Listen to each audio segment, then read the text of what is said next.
আজকে একদম সরাসরি কথাবার্তা হইব, গোপন কোনো কিছু থাকবে না। কিছুদিন আগে একজন নায়িকা বলছিল যে বাংলাদেশের অধিকাংশ পুরুষই ভাবে দুর্বল, মানে ভাবে জায়গা মতো দুর্বল। হুম। তো এখন কথায় আসেন, কথা হইলো, যদি বিদেশে কেউ তার জন্য দেশি লোক পায়, তাহলে বিষয় কি ঘটে? যে দেশি দেশি ভাই ভাই, হ্যাঁ, ওরা একজন আরেকজনের বিপদে পাশে দাঁড়াইবো, এটাই তো কথা। আপনি ঢাকাতে থাকেন, আপনি আপনার জেলার আপনার থানার একজন লোক পাইছেন, সুতরাং আপনি বিপদ আপদে সে আগাই আসবো, তার বিপদ আপদে আপনি আগায় যাবেন, বিষয়টা তো এমনই ঘটে, স্বাভাবিক বিষয়। সুতরাং এই নীতি হিসাবে বা এই নিয়ম অনুযায়ী কি করা দরকার ছিল, যে পুরুষ পুরুষের বিপদে আগাই আসবে, নারী নারীর বিপদে আগাই আসবে, এমনটাই ঘটার দরকার। এখন আসেন আরেকটা লাইনে, যে বর্তমানে যেটা ঘটতেছে, আবু তোহা আদনান আর সাবিকুন নাহারের মধ্যে যে ফাইট, হ্যাঁ, সাবিকুন নাহার প্রতিবারই আপনার অপকর্মের পোস্ট করতেছে, পরকীয়ার পোস্ট করতেছে, যে আবু তোহা আদনান পরকীয়া করতেছে, কিন্তু ভাই কোনো স্ক্রিনশট নাই, কোনো লিঙ্ক নাই, কোনো মেসেজ নাই, এটা কোনো কথা ভাই? আমরা কেমনে বিশ্বাস করবো?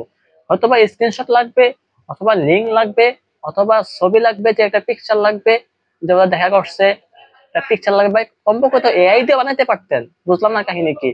কোনো স্ক্রিনশট নাই, কোনো লিঙ্ক নাই, কোনো ছবি নেই, এমনিতেই বিশ্বাস করে নিব? কোনো দলিল ছাড়াই বাংলাদেশের যুবকরা, পুরুষরা না এটা মেনে নিতেছে, স্বাভাবিক বিষয়। মানে আমার কথা হইলো ভাই, আবু তোহা আদনান, হে একজন ওয়াইজ, একজন দায়ী, হ্যাঁ, ইসলামের কথা বলে, সে অনেক জ্ঞানী গুণী, অনেক লেখাপড়া করছে। হে যখন ওয়াজ করে সবাই এর কথা মানে, মাশাআল্লাহ জাযাকাল্লাহ, এর কথা বিশ্বাস করে। কিন্তু সাবিকুন নাহার একটা পোস্টের বিপরীতে এর কোনো কথাই কার্যকর হয় না। আবু তোহা আদনানের গোটা জিন্দেগীর সকল বক্তব্য মিথ্যাবাদী সাব্যস্ত করে দিতেছে মানুষে। মানে সাবিকুন নাহারের একটা বক্তব্যের প্রতি মানুষ এতটা দুর্বল। বাংলাদেশের পুরুষ, এটা পুরুষ, মানে এখানে দরকার ছিল যে কি, পুরুষরা পুরুষের বিপদে আগেই আসবে। বাংলাদেশের পুরুষরা জানে যে বাংলাদেশের নারীরা কি পরিমাণ প্রতারণা করে, তারা কি পরিমাণ কি আপনার ষড়যন্ত্র করতে পারে, সেটা সবাই জানে।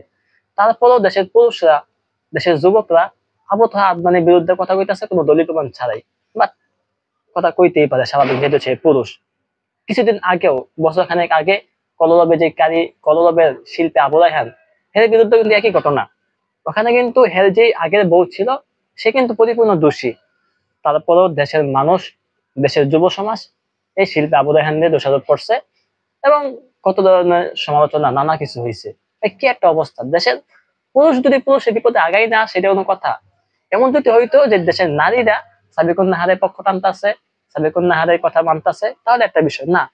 সাবিকুন নাহারের কথা বিশ্বাস করতেছে দেশের যুবকরাই, যে কোনো কথা মেনে নেওয়া যায়। কিন্তু দেশের পুরুষরা আসলে কি এভাবে দুর্বল?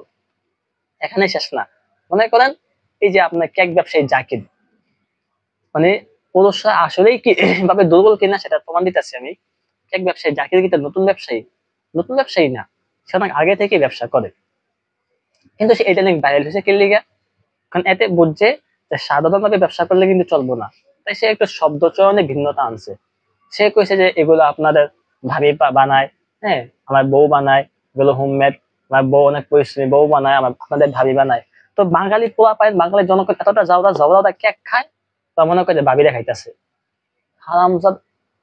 মানে এটা তো কথা ভাই? একজন নারীর নাম নেওয়ার ফলে তো ব্যবসা এত উন্নতি হয়ে যাবো গা।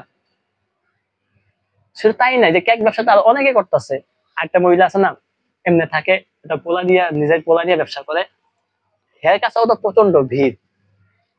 হ্যাঁ, তো ভিডিও একটু দেখা যায়, মানে অন্দি আড্ডে হন্দি আড্ডে, এগুলা কেন? আসলে কি বাংলাদেশের মানুষ, বাংলাদেশের পুরুষরা এভাবে দুর্বল?